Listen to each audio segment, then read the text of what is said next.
2023년 5월 17일 오늘의 말씀 시작하겠습니다. 오늘 나눌 말씀은 스가랴 3장 1절에서 5절 말씀입니다. 대제사장 여호수아는 여호와의 천사 앞에 섰고 사탄은 그의 오른쪽에 서서 그를 대적하는 것을 여호와께서 내게 보이시니라. 여호와께서 사탄에게 이르시되 사탄아, 여호와께서 너를 책망하노라. 예루살렘을 택한 여호와께서 너를 책망하노라. 이는 불에서 꺼낸 그슬린 나무가 아니냐 하실 때에 여호수아가 더러운 옷을 입고 천사 앞에 서 있는지라. 여호와께서 자기 앞에 선 자들에게 명령하사 그 더러운 옷을 벗기라 하시고 또 여호수아에게 이르시되 내가 내 죄악을 제거하여 버렸으니 내게 아름다운 옷을 입히리라 하시기로 내가 말하되 정결한 관을 그의 머리에 씌우소서 하매 곧 정결한 관을 그 머리에 씌우며 옷을 입히고 여호와의 천사는 곁에 섰더라. 아멘. 하나님은 스가랴 선지자에게 시온이 회복될 것이며 열방 또한 하나님 안에서 예루살렘이 된다는 것을 환상을 통해 보여주셨습니다. 세상을 지배하던 세력들은 모두 심판을 받을 것이며 하나님의 백성들은 하나님 안에서 평화와 자유와 안식과 기쁨을 누리게 된다는 것이죠. 이제 스가랴 선지자는 네 번째 환상을 보게 됩니다. 하나님께서 스가랴에게 보이신 네 번째 환상은 대제사장 여호수아가 하나님의 천사 앞에 섰는데 대제사장 여호수아 오른쪽에 사탄이 서서 그를 대적하는 모습이었습니다.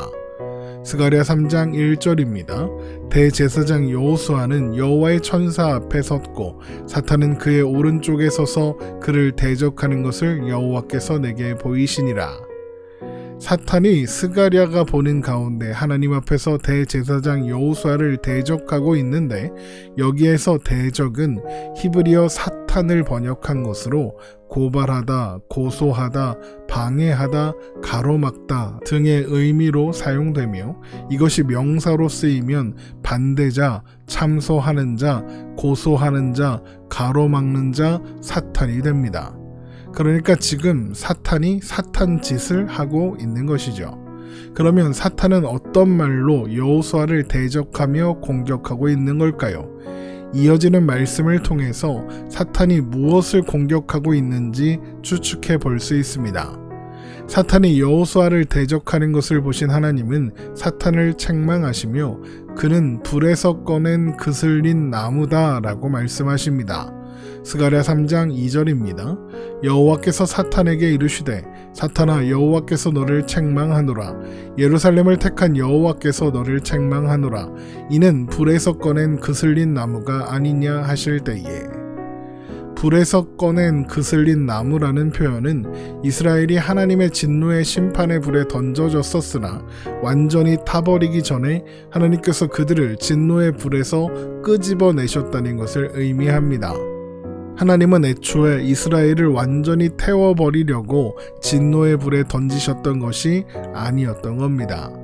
그래서 사탄을 책망하는 하나님을 가리켜 예루살렘을 택한 여호와라고 말씀하시는 겁니다. 하나님은 예루살렘을 다시 선택하시고 회복하기로 결정하셨다 이미 말씀하셨었죠. 스가랴 1장 17절입니다. 그가 다시 외쳐 이르기를 만군의 여호와의 말씀에 나의 성읍들이 넘치도록 다시 풍부할 것이라. 여호와가 다시 시온을 위로하며 다시 예루살렘을 택하리라 하라 하니라. 하나님께서 이는 불에서 꺼낸 그슬린 나무가 아니냐라고 사탄을 책망하셨다는 것은 사탄이 그것과 연관된 것으로 여호수아를 공격하고 있었다는 뜻일 겁니다. 그러면 사탄이 어떤 말로 여호수아를 공격하고 있었겠습니까? 이스라엘은 하나님의 진노의 불에 던져진 나무에 불과하다. 이스라엘은 죄에 대한 심판으로 하나님께 버림받았으며 성전 파괴와 함께 제사장직도 폐하여졌다. 그러니까 너는 제사장이 아니다. 제사장으로서 너는 자격이 없다. 게다가 너는 바벨론에서 태어난 존재가 아니냐. 이방 땅에서 태어난 네가 무슨 자격으로 대제사장이라고 그러는 거냐. 이런 말이었을 겁니다. 이것은 단순히 여호수아 한 사람이 자격 없다고 이야기하는 것이 아닙니다. 이스라엘 전체가 자격 없다고 말하는 것입니다. 하나님의 심판을 받아 버림받은 그들이 무슨 자격으로 성전을 짓느냐고, 무슨 자격으로 하나님 앞에 다시 나아갈 수 있냐고, 하나님은 너희들을 받아주지 않으실 거라고, 너희들의 노력은 모두 무의미할 뿐이라고 말하고 있는 거죠. 이것이 사탄이 여호수아로 대표되는 하나님의 백성 공동체를 향해 공격하는 내용이고, 이런 공격은 그들이 절망에 빠지게 할 것이며, 그래서 회복하시고 구원하시는 하나님의 도우심과 은혜까지도 체념하게 만들 수 있는 공격이었습니다. 실제로 처음에 성전 재건을 하려고 했다가 대적들에 의해 저지당했을 때 그들은 곧 체념하고 자기 집을 짓기 위하여 빠르게 돌이켰던 것을 우리는 알고 있습니다. 학개서 1장 9절입니다. 너희가 많은 것을 바랐으나 도리어 적었고 너희가 그것을 집으로 가져갔으나 내가 불어버렸느니라. 나 만군의 여호와가 말하노라. 이것이 무슨 까닭이냐. 내 집은 황폐하였으되 너희는 각각 자기의 집을 짓기 위하여 빨랐음이라. 이것이 사탄이 일하는 방식입니다. 우리의 자격 없음을 지적하며 하나님이 그런 우리를 용서하실 리 없고 사랑하실 리 없다고, 너희는 그냥 버림받은 존재에 불과하다고, 아무리 몸부림쳐도 이건 바꿀 수 없는 현실이라고 우리를 공격해옵니다. 이렇게 사탄은 우리로 하여금 풍성한 은혜를 베푸시는 하나님을 오해하게 하고 스스로 절망에 빠져 하나님으로부터 멀어지게 하려는 존재인 겁니다. 그러나 하나님은 그렇지 않다고 말씀하십니다. 우리는 불에서 꺼낸 그슬린 나무입니다. 하나님의 진노의 불에 완전히 다 타버려도, 그래서 사라져도 조금도 이상하지 않은 그런 존재, 죄와 사망으로 가득한 존재인 우리를 하나님께서 꺼내사 죄와 사망이 아니라 생명의 법이 다스리는 하나님 나라로 옮기셨습니다. 우리는 여전히 자격 없는 존재이지만 하나님은 그런 우리를 사랑하시며 은혜 베풀기를 멈추지 않으십니다. 그래서 하나님은 여호수아를 대적한 사탄을 책망하시는 것처럼 우리를 대적하는, 우리를 밤낮으로 참소하는 사탄을 쫓아내시고 없이 하신 후에 우리로 이기게 하실 겁니다. 요한계시록 12장 10절에서 11절 말씀입니다. 내가 또 들으니 하늘에 큰 음성이 있어 이르되 이제 우리 하나님의 구원과 능력과 나라와 또 그의 그리스도의 권세가 나타났으니 우리 형제들을 참소하던 자 곧 우리 하나님 앞에서 밤낮 참소하던 자가 쫓겨났고 또 우리 형제들이 어린 양의 피와 자기들이 증언하는 말씀으로써 그를 이겼으니 그들은 죽기까지 자기들의 생명을 아끼지 아니하였도다. 그러므로 우리는 사탄의 계략을 능히 이길 수 있는 것입니다. 그렇게 여호와를 대적하는 사탄을 책망하신 하나님은 천사들에게 여호수아가 입은 더러운 옷을 벗기고 아름다운 옷을 입히라고 명령하십니다. 스가랴 3장 3절입니다. 여호수아가 더러운 옷을 입고 천사 앞에 서 있는지라. 여호수아가 입고 있는 더러운 옷은 이스라엘의 죄악을 상징합니다. 이것은 사탄이 그를 대적하는 근거이기도 했죠. 그러나 하나님은 이제 더러운 옷을 벗기고 아름다운 옷을 입히십니다. 그가 아름다운 옷을 입을 수 있는 것은 하나님께서 모든 죄악을 제거하셨기 때문이죠.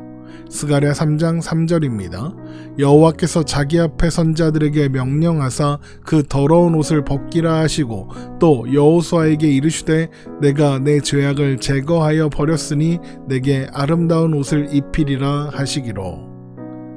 그 모습을 지켜보고 있던 스가랴는 그 모습이 의미하는 것이 무엇인지 금방 눈치채고 정결한 관을 그의 머리에 씌우소서라고 말했습니다.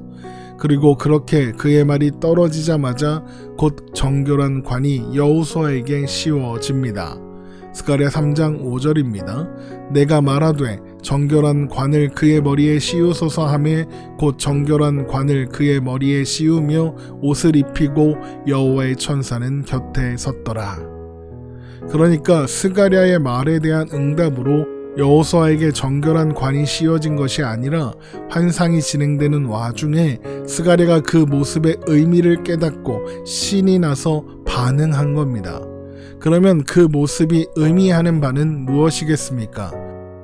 지금 여호수아가 입은 아름다운 옷과 정결한 관은 대제사장이 입는 옷과 대제사장이 쓰는 관입니다. 그러니까 이 장면은 하나님께서 친히 여호수아를 대제사장으로 임명하시는 장면인 거죠. 물론 여호수아는 이미 대제사장이었습니다. 그러나 이 환상은 그가 하나님께서 인정하시는 대제사장이다라는 특별한 의미를 갖습니다.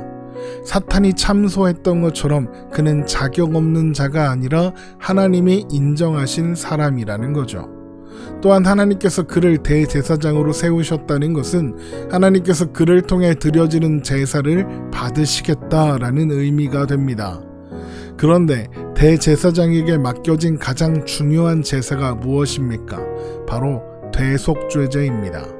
1년에 한 번 드리는 대속죄제는 모든 이스라엘의 백성들의 죄를 용서하시는 하나님의 은혜의 선포입니다. 그래서 하나님께서 여호수아를 대제사장으로 인정하셨다. 이것은 여호수아 한 사람에 대한 인정이 아니라 이스라엘 백성 전체에 대한 인정이 되는 겁니다. 그러므로 이제 사탄은 더 이상 그들을 참소할 수 없습니다. 하나님이 모든 죄를 용서하시고 의롭다고 인정해 주셨으니까요. 그래서 스가랴가 기뻐하며 정결한 관을 그의 머리에 씌우소서라고 반응했던 겁니다. 사탄은 끊임없이 우리를 밤낮으로 참소하여 하나님에게서 멀어지게 하려고 애를 쓸 것입니다. 그러나 하나님은 사탄이 참소하는 소리를 듣지 않으시고 우리를 구원하사 하나님의 백성이 되게 하십니다.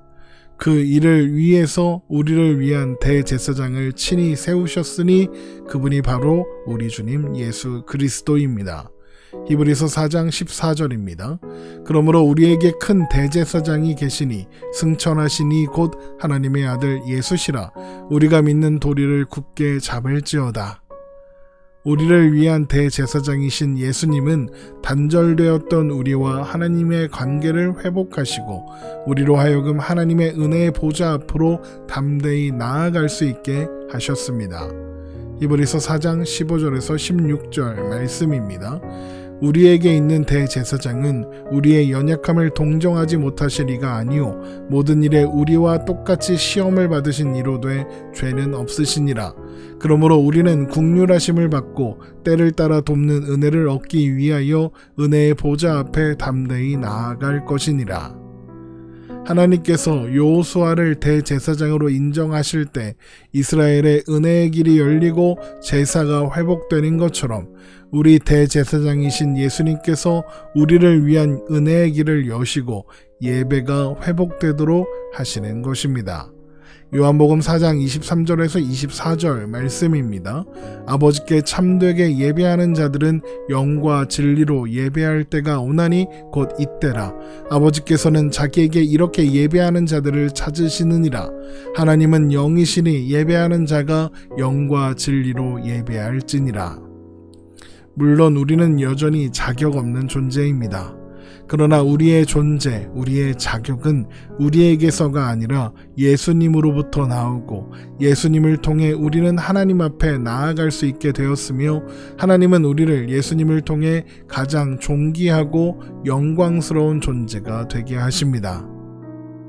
그러므로 우리는 이 모든 일을 이루신 예수님을 기억하고 바라보며 하나님 안에서 오늘을 살아가야 하겠습니다. 히브리서 3장 1절입니다. 그러므로 함께 하늘의 부르심을 받은 거룩한 형제들아 우리가 믿는 도리의 사도이시며 대제사장이신 예수를 깊이 생각하라.